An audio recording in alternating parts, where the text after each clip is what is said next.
नमस्कार और भक्ति एआई चैनल में आपका हार्दिक स्वागत है। हम आपके लिए लेकर आए हैं एक रोमांचक नई पॉडकास्ट सीरीज सनातन रहस्य। यहाँ हम गहराई से जानेंगे भगवान विष्णु के अद्भुत अवतारों, हमारे पवित्र पुराणों, महत्वपूर्ण ग्रंथों और भारतीय पौराणिक कथाओं के अनगिनत दिलचस्प तथ्यों को। अगर आप सनातन धर्म के गूढ़ रहस्यों को जानना चाहते हैं और अपनी आध्यात्मिक यात्रा को और भी समृद्ध करना चाहते हैं, तो आप बिल्कुल सही जगह पर हैं। तो तैयार हो जाइए ज्ञान और भक्ति के इस अद्भुत सफर के लिए। नमस्कार। आज हम एक बहुत ही दिलचस्प कहानी में उतर रहे हैं। ये हिंदू पौराणिक कथाओं की शायद सबसे नाटकीय घटनाओं में से एक है, समुद्र मंथन। जी हाँ, बिल्कुल। और इसी मंथन के केंद्र में है भगवान विष्णु का एक बड़ा अनोखा रूप, कूर्म अवतार, मतलब विशाल कछुए का अवतार। हाँ, ये विष्णु के 10 अवतारों में दूसरा है और इनकी भूमिका काफी निर्णायक थी इस पूरी घटना में। बिल्कुल। और ये सिर्फ एक अवतार की कहानी नहीं है, देखा जाए तो ये ब्रह्मांडीय उथल-पुथल की कहानी है। इसमें सहयोग है, संघर्ष है और आखिर में कैसे व्यवस्था वापस आती है, ये सब कुछ है। सही कहा। तो आज हम इसी के पढ़ते खोलेंगे और हमारी ये जो बातचीत है, ये कूर्म अवतार ब्रह्मांडीय मंथन का आधार नाम के एक विश्लेषण पर आधारित है। इसमें महाभारत, रामायण, भागवत पुराण, विष्णु पुराण जैसे कई बहुत महत्वपूर्ण ग्रंथों के संदर्भ लिए गए हैं। जी। तो हमारा मकसद सिर्फ कहानी सुनाना नहीं, बल्कि ये समझना है कि भाई एक कछुए का रूप इतना अहम क्यों हो गया इस विशाल घटना में, और ये समुद्र मंथन की पूरी प्रक्रिया ये हमें सिखाती क्या है। बिल्कुल सही। क्योंकि ऊपर से देखें तो लगता है कि बस देवताओं और असुरों में अमृत के लिए होड़ मची थी। हाँ। लेकिन इसके अंदर इतने गहरे प्रतीक हैं जो शायद आज भी उतने ही प्रासंगिक हैं। तो कहाँ से शुरू करें? कहानी की शुरुआत से, वो संकट जिसने इस मंथन की नींव डाली। हाँ, वहीं से शुरू करते हैं। तो सब शुरू हुआ देवों के राजा इंद्र और महर्षि दुर्वासा के बीच एक, कह सकते हैं, दुर्भाग्यपूर्ण घटना से। हाँ, दुर्वासा ऋषि जो अपने क्रोध के लिए जाने जाते हैं। हाँ, हुआ ये कि इंद्र अपने ऐरावत हाथी पर जा रहे थे और दुर्वासा ऋषि ने उन्हें एक दिव्य माला भेंट की, लेकिन इंद्र ने उसका, कह लीजिए, अनादर कर दिया। अनादर कैसे? हाथी ने माला को सूंड से उतारकर पैरों के नीचे कुचल दिया। ओह, और दुर्वासा ऋषि तो जाहिर है बहुत नाराज हुए होंगे। बहुत ज्यादा। वो इतने क्रोधित हुए कि उन्होंने तुरंत इंद्र और समस्त देवलोक को श्राप दे दिया श्रीहीन होने का। श्रीहीन मतलब तेज, बल, सौभाग्य सब कुछ खत्म। ये कोई छोटा श्राप नहीं था, इसने तो देवों की शक्ति का आधार ही हिला दिया। उनकी अमरता भी खतरे में आ गई। बाप रे, तो देवता एकदम शक्तिहीन हो गए। हाँ, और जैसे ही देव कमजोर पड़े, शक्ति का जो संतुलन था वो बिगड़ गया। उनके पुराने दुश्मन असुर। हाँ, असुर, वो तो हमेशा मौके की ताक में रहते थे। बिल्कुल। उन्होंने इस कमजोरी का पूरा फायदा उठाया, पाताल लोक से निकले, स्वर्ग पर हमला किया, देवों को हराना शुरू कर दिया। तीनों लोकों में उथल-पुथल मच गई। तो देव हारने लगे, उनका राजपाट छिन गया। हाँ, उनका वैभव छिन गया, वो हार रहे थे। अब सोचिए जरा उनकी हालत। जो देव कभी ब्रह्मांड के शासक थे, अब एकदम शक्तिहीन और हारे हुए महसूस कर रहे थे। बहुत बुरा हुआ होगा। तो फिर उन्होंने क्या किया? इस मुश्किल घड़ी में वो मदद के लिए गए सबसे पहले सृष्टि के रचयिता ब्रह्मा जी के पास, पितामह ब्रह्मा। अच्छा। ब्रह्मा जी ने उनकी पूरी कहानी सुनी और फिर वो उन्हें साथ लेकर गए संरक्षक भगवान विष्णु जी के पास, क्षीर सागर। हाँ, विष्णु जी के पास, जो हमेशा व्यवस्था बनाए रखने के लिए जाने जाते हैं। तो विष्णु जी ने क्या कहा? विष्णु जी ने देवों की बात बड़े ध्यान से सुनी। उन्होंने समझा कि मामला गंभीर है और फिर उन्होंने एक हल सुझाया। हल? क्या हल था? हाँ, विष्णु जी ने बताया कि देखिए, खोई हुई शक्ति, तेज और वो अमरता वापस पाने का एक ही तरीका है। क्या? अमृत। अमृत? हाँ, और वो अमृत मिलेगा क्षीर सागर, यानी दूध के उस विशाल सागर का मंथन करने से। क्षीर सागर का मंथन? ये कैसे होगा? ये तो बहुत बड़ा काम लग रहा है। बिल्कुल, यही तो चुनौती थी। ये काम इतना बड़ा था, इतना मुश्किल था कि अकेले देव तो कर ही नहीं सकते थे, खासकर अपनी इस कमजोर हालत में। इसके लिए बहुत ज्यादा बल चाहिए था। यहीं पर विष्णु जी की वो जो कहते हैं ना, रणनीतिक सोच सामने आती है। उन्होंने एक ऐसा सुझाव दिया जो उस समय किसी ने सोचा भी नहीं होगा। क्या सुझाव था? उन्होंने देवों से कहा कि इस काम के लिए उन्हें अपने सबसे बड़े दुश्मनों यानी असुरों का सहयोग लेना होगा। क्या? असुरों का सहयोग? ये कैसे हो सकता है? वो तो हमेशा लड़ते रहते हैं। हाँ, बिल्कुल। देवों के लिए भी ये मानना बहुत मुश्किल रहा होगा, पर विष्णु जी ने समझाया कि देखो ये काम इतना बड़ा है कि दोनों की शक्ति चाहिए। तो असुरों को कैसे मनाएंगे? विष्णु जी ने कहा, उन्हें अमृत का लालच दो, उनसे वादा करो कि मंथन से जो अमृत निकलेगा उसमें उनका भी हिस्सा होगा। अच्छा, हाँ तो ये एक तरह की कूटनीति थी, एक डील। हाँ, एक अस्थायी संधि, एक कॉमन गोल के लिए। हालांकि जैसा स्रोत बताते हैं, विष्णु जी का इरादा तो यही था कि अमृत आखिर में सिर्फ देवों को ही मिले ताकि दुनिया का संतुलन बना रहे। समझ गया, पर असुरों को साथ लाने के लिए ये वादा करना जरूरी था। बिल्कुल, ये दिखाता है कि बड़े लक्ष्यों के लिए कभी-कभी ऐसे गठबंधन भी करने पड़ते हैं जो सोचे भी ना हो।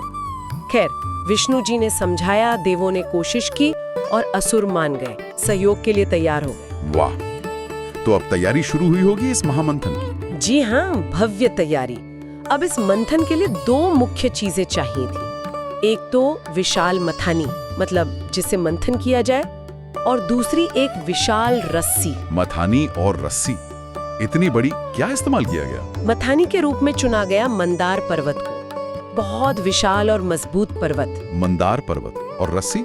रस्सी के लिए चुना गया नागों के राजा वासुकी को, शेषनाग के भाई। क्या वासुकी नाग को रस्सी बनाया? ये तो मतलब कल्पना करना भी मुश्किल है। हाँ, ये घटनाएं हमें उस युग की दिव्यता और शक्तियों का अंदाजा देती हैं। हमारी सोच से बहुत परे हैं ये चीजें। खैर, वासुकी तैयार हो गए, शायद उनकी भी कुछ शर्तें रही होंगी। हाँ, हो सकता है। तो अब पर्वत भी आ गया, रस्सी भी आ गई।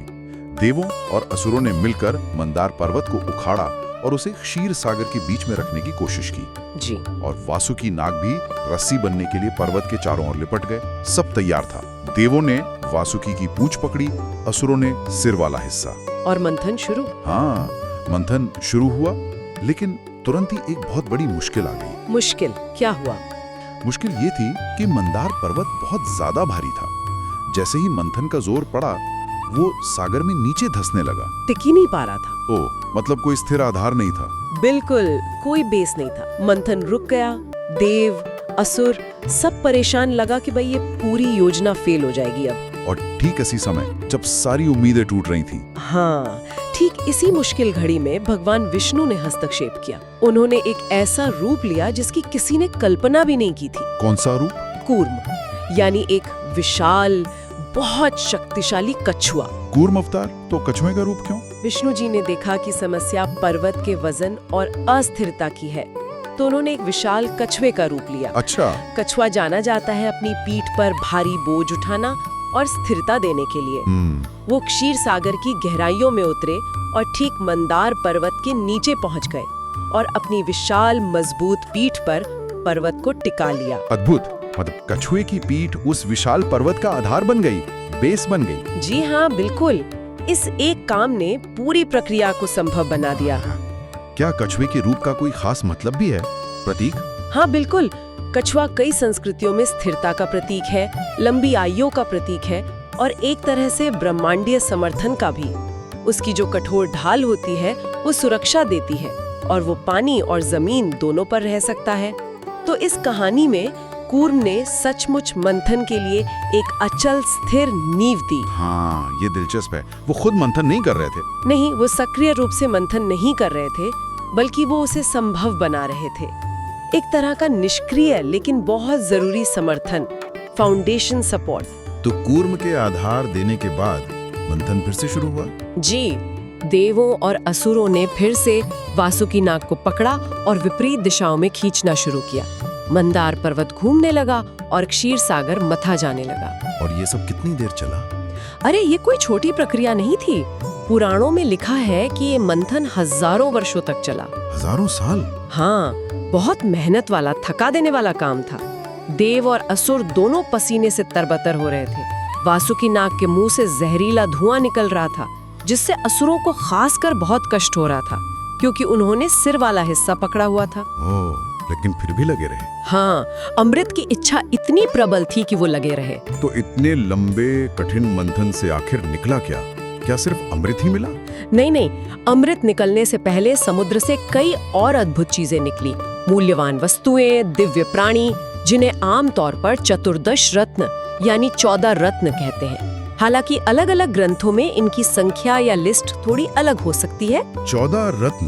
अच्छा, कौन कौन से रत्न निकले, कुछ खास बता सकती हैं? हाँ बिल्कुल। सबसे पहले तो धन, सौभाग्य और सुंदरता की देवी लक्ष्मी जी प्रकट हुई। लक्ष्मी जी? उनका निकलना तो देवों के लिए बहुत अच्छा हुआ होगा, क्योंकि वो तो श्रीहीन हो गए थे। जी हाँ, बहुत शुभ माना गया। उन्होंने निकलते ही विष्णु जी का वरण किया। फिर निकली कामधेनु गाय, जो सारी इच्छाएं पूरी करने वाली थी। कामधेनु। फिर एक दिव्य घोड़ा निकला, उच्चैश्रवा, सफेद रंग का उड़ने वाला। वो बाद में इंद्र को मिला। हाँ फिर ऐरावत हाथी निकला, वो भी इंद्र का वाहन बना। हाँ, ऐरावत तो सुना है। फिर कौस्तुभ मणि निकली, जिसे विष्णु जी ने अपने सीने पर धारण किया। पारिजात वृक्ष या कल्प वृक्ष कह लीजिए, वो भी इच्छा पूरी करने वाला पेड़ था। वाह। अप्सराएं निकली, जैसे रंभा, मेनका। वारुणी देवी निकली, जिन्हें सुरा या मदिरा की देवी भी कहते हैं। फिर निकले चंद्रमा, शांत शीतल प्रकाश देने वाले। चंद्रमा। अच्छा, उन्हें किसने लिया? उन्हें भगवान शिव ने अपने मस्तक पर धारण कर लिया। हाँ, वो तो हम देखते हैं शिव जी की तस्वीरों में। और क्या निकला? एक शंख निकला, पांचजन्य शंख, जिसे विष्णु जी ने लिया। एक दिव्य धनुष भी निकला, शारंग। ये तो मतलब ब्रह्मांड के सारे खजाने ही बाहर आ गए। लक्ष्मी जी का निकलना, चंद्रमा का शिव जी द्वारा धारण किया जाना, ये सब बड़े महत्वपूर्ण संकेत लगते हैं। बिल्कुल। हर रत्न का अपना महत्व है, अपना प्रतीकवाद है। लक्ष्मी जी का आना मतलब देवों का सौभाग्य वापस आना। चंद्रमा मतलब मन की शांति, शीतलता। ये रत्न दिखाते हैं कि जब बड़े प्रयास होते हैं तो उनसे ऐसे ही अनमोल नतीजे मिलते हैं। लेकिन कहानी यही खत्म नहीं होती। नहीं, इन रत्नों के साथ बल्कि शायद सबसे पहले कुछ और भी निकला था, कुछ बहुत ही भयानक। आप उस विष की बात कर रही हैं? जी हाँ। हलाहल। जी हाँ, हलाहल विष या कालकूट विष भी कहते हैं। ये मंथन से निकली शायद सबसे पहली और सबसे खतरनाक चीज थी। कितना खतरनाक? इतना तीव्र, इतना घातक जहर था कि उसकी गर्मी से, उसके धुएं से ही तीनों लोक जलने लगे। देव, असुर, ऋषि, मनुष्य, सारे प्राणी तड़पने लगे। ऐसा लगा कि बस अब सृष्टि खत्म। मंथन फिर रुक गया। सब डर गए, बचाने की गुहार लगाने लगे। हे भगवान, तो फिर इस महाविनाश को कैसे रोका गया? किसने सामना किया इस भयानक विष का? यहाँ पर सामने आए देवों के देव महादेव, भगवान शिव। शिव जी। हाँ, पूरी सृष्टि को इस भयानक संकट से बचाने के लिए वो आगे आए। उन्होंने उस हलाहल विष को अपनी अंजुलि में उठाया और पी लिया। पूरा विष पी लिया? ये तो अविश्वसनीय साहस है, त्याग है। बिल्कुल, ये शिव जी की महानता, उनकी करुणा और ब्रह्मांड के प्रति उनकी जिम्मेदारी को दिखाता है। लेकिन उन्होंने विष को अपने गले से नीचे नहीं उतरने दिया, उसे अपने कंठ में ही रोक लिया। अच्छा, गले में ही रोक लिया? जी, और उस विष के असर से उनका गला नीला पड़ गया।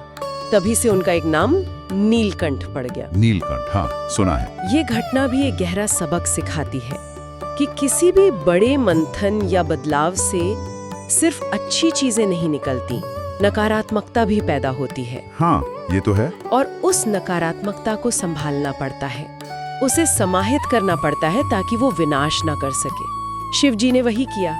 शिव जी के इस कदम से सृष्टि बच गई। तो क्या इसके बाद मंथन फिर शुरू हुआ? हाँ, विष का संकट टल गया। देवों और असुरों ने राहत की सांस ली और फिर दोगुने जोश के साथ मंथन फिर से शुरू किया। अब वो अमृत के और करीब थे। और फिर? और अंततः हजारों वर्षों की उस कड़ी मेहनत के बाद समुद्र से एक और दिव्य व्यक्ति प्रकट हुए। आयुर्वेद के जनक, देवों के वैद्य, भगवान धन्वंतरी। धन्वंतरी? और उनके हाथ में? उनके हाथ में था अमृत से भरा हुआ कलश। अमृत कलश आखिर मिल ही गया। हाँ, वही दिव्य पेय जो अमरता देता है, जिसकी चाह में ये सारा मंथन हुआ था। अमृत को देखकर तो देवों और असुरों में खुशी की लहर दौड़ गई। लगा कि बस मेहनत सफल हो गई। लेकिन यहाँ भी तो एक प्रॉब्लम थी, अमृत किसे मिलेगा? असुरों को भी तो वादा किया था हिस्सा देने का। बिल्कुल यही हुआ। जैसे ही अमृत कलश देखा, असुर उसे छीनने के लिए झपटे। देवों और असुरों में फिर लड़ाई छिड़ गई। फिर से लड़ाई? हाँ, और यहीं पर भगवान विष्णु ने एक बार फिर हस्तक्षेप किया। अपनी योजना का आखिरी चरण पूरा करने के लिए उन्होंने एक बहुत ही सुंदर मोहक स्त्री का रूप धारण किया, मोहिनी। मोहिनी अवतार। अच्छा, तो मोहिनी ने क्या किया? मोहिनी इतनी सुंदर थी, उनका रूप इतना आकर्षक था कि असुर उन्हें देखकर मोहित हो गए, सुध बुध खो बैठे। हाँ, मोहिनी ने बड़ी चतुराई से कहा कि चिंता मत करो, मैं खुद तुम सब में अमृत बराबर बराबर बांट दूंगी। असुर उनकी बातों में आ गए। उन्होंने अमृत का कलश मोहिनी को सौंप दिया। और फिर मोहिनी ने देवों और असुरों को अलग अलग लाइनों में बिठाया और फिर उन्होंने देवों को अमृत पिलाना शुरू कर दिया। वो अपनी माया से असुरों को बातों में उलझाए रखती और सारा अमृत देवों को पिलाती गईं। क्या किसी असुर को शक नहीं हुआ? एक असुर था, स्वर भानु नाम का। बाद में जिसे राहु कहा गया, उसे शक हो गया। वो चुपके से देवों का भेष बदलकर उनकी लाइन में जा बैठा। अच्छा, जैसे ही मोहिनी ने उसे अमृत दिया और वो अमृत उसके गले तक ही पहुंचा था कि सूर्य और चंद्र देव ने उसे पहचान लिया। उन्होंने विष्णु जी को इशारा कर दिया। तो विष्णु जी ने क्या किया? विष्णु जी ने तुरंत अपने सुदर्शन चक्र से उसका सिर काट दिया, लेकिन क्योंकि अमृत गले तक पहुंच चुका था, उसका सिर राहु और धड़ केतु अमर हो गए और ग्रहों के रूप में स्थापित हो गए। ओ, राहु और केतु की कहानी यहाँ से आती है। जी हाँ, तो अंत में विष्णु जी की योजना सफल हुई। देवों ने अमृत पी लिया, उनकी खोई हुई अमरता, शक्ति, तेज सब वापस आ गया। वो फिर से अजेय हो गए। और असुरों का क्या हुआ? अब देव शक्तिशाली हो चुके थे, तो युद्ध हुआ और देवों ने असुरों को आसानी से हरा दिया। उन्हें वापस पाताल लोक भेज दिया गया। स्वर्ग और ब्रह्मांड में फिर से देवों का शासन स्थापित हो गया। धर्म और व्यवस्था की बहाली हुई और इस तरह समुद्र मंथन पूरा हुआ। ये तो वाकई एक बहुत ही विस्तृत और उतार चढ़ाव भरी कहानी है। अब अगर हम वापस कूर्म अवतार पर लौटें, तो इस पूरी कहानी में उनका महत्व क्या है? मतलब ठीक है, उन्होंने आधार दिया, लेकिन इसका गहरा अर्थ क्या समझे? देखिए, कूर्म अवतार का महत्व कई स्तरों पर है। सबसे पहला और सबसे साफ जो संदेश है वो है स्थिरता और आधार का, स्टेबिलिटी एंड फाउंडेशन। कूर्म ने उस महामंथन के लिए भौतिक आधार दिया।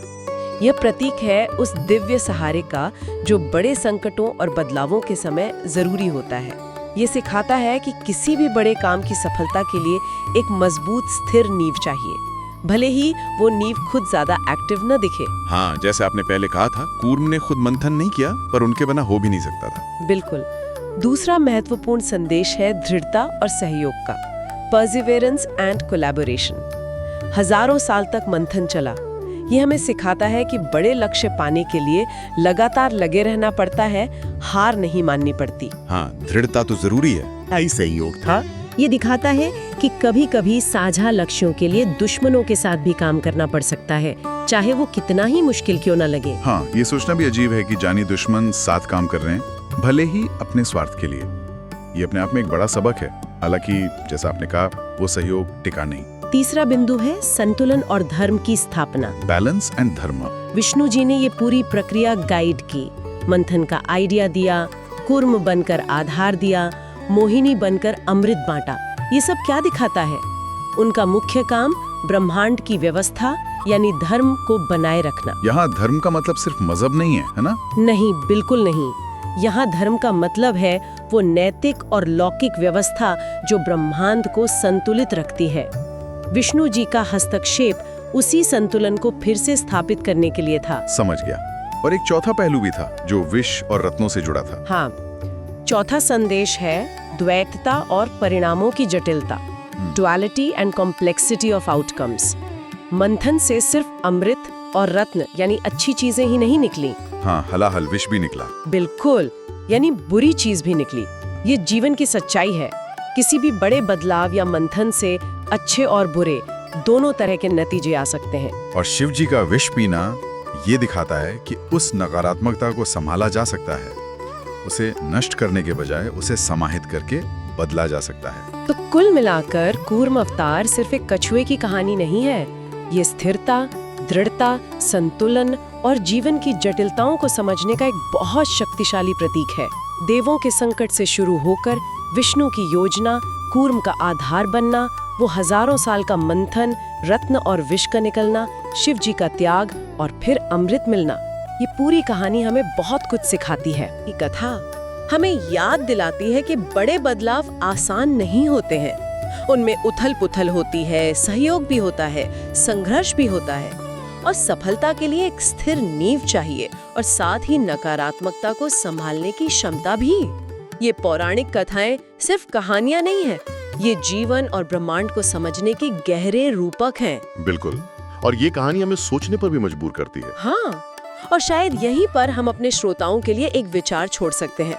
देखिए, कूर्म ने मंथन जैसे महाकार्य के लिए भौतिक आधार प्रदान किया। जी, तो जरा सोचिए, हमारे अपने जीवन में हमारे जो व्यक्तिगत या सामूहिक प्रयास होते, मान लीजिए कोई नया प्रोजेक्ट है, कोई रिश्ता है या कोई आध्यात्मिक यात्रा ही क्यों ना हो, उसे सफल होने के लिए किस तरह की नींव या आधार की जरूरत होती है? वो स्थिरता कहाँ से आती है? क्या वो हमारा ज्ञान है, हमारा संकल्प है, विश्वास है, संसाधन है या कुछ और है? हाँ, ये सोचने वाली बात है। इस पर विचार करना दिलचस्प हो सकता है कि हमारे अपने जीवन के मथनों का कूर्म कौन है या क्या है। आज के एपिसोड में बस इतना ही। हमें पूरी उम्मीद है कि आपको सनातन रहस्य का ये सफर पसंद आया होगा और आपको कुछ नया जानने को मिला होगा। अगर आपको हमारी ये पहल अच्छी लगी तो भक्ति एआई चैनल को अभी सब्सक्राइब करें ताकि आप हमारे आने वाले किसी भी एपिसोड को मिस न करें। अपनी प्रतिक्रियाएं हमें कमेंट्स में जरूर बताएं और इस पॉडकास्ट को अपने दोस्तों और परिवार के साथ साझा करें। अगले एपिसोड में हम फिर मिलेंगे एक और नए रहस्य के साथ। तब तक के लिए जुड़े रहें भक्ति एआई के साथ। धन्यवाद।